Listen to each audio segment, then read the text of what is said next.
Bonjour à tous, nous sommes le mardi 4 mai. Nous poursuivons notre belle lecture des Actes des Apôtres dans cette Église ressuscitée qui vit de la résurrection, qui est née du côté ouvert du Christ sur la croix et qui annonce depuis 2000 ans le Christ Jésus, Fils de Dieu Sauveur, mort et ressuscité pour nous. Paul et Barnabé se trouvent à Lystre, pas très loin d'Antioche et d'Iconium.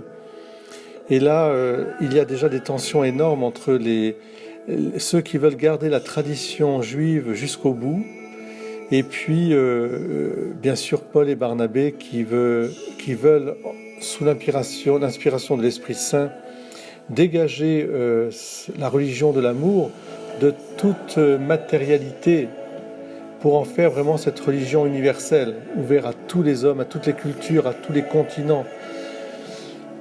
Eh bien, figurez-vous que Paul est arrêté là, à Lystre, il est même traîné hors de la ville, on le lapide et on le laisse pour mort.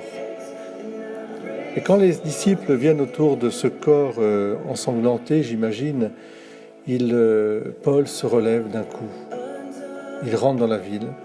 Et avec Barnabé, ils partent pas loin, vers Derbé, où ils annoncent la bonne nouvelle à cette cité.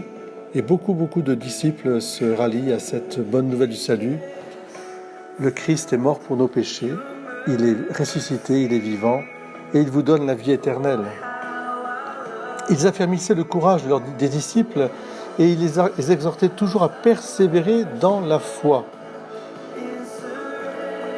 Ce qui est admirable ici, c'est qu'il leur disait il faut passer par bien des épreuves pour entrer dans le royaume de Dieu.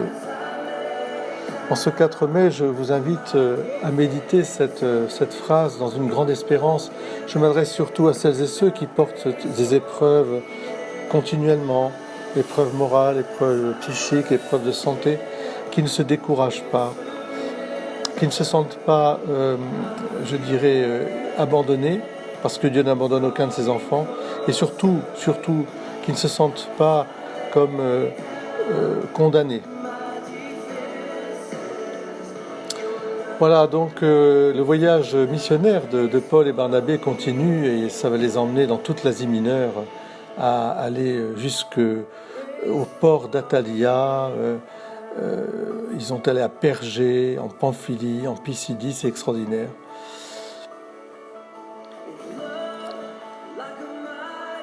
Voilà, eh bien, en ce jour, je vous invite avec Paul et Barnabé à méditer cette petite phrase. Il nous faut passer par bien des épreuves pour entrer dans le royaume de Dieu. Mais nous ne pouvons la vivre, cette phrase, que si nous laissons toucher par le Christ Jésus, toujours vivant en nous. Que la Vierge Marie, en ce mois de mai, vous aide. Que la prière du rosaire nous aide aussi tous. Que la prière des enfants qui aura lieu tout à l'heure à Notre-Dame de Santé aussi soit une aide pour vous tous.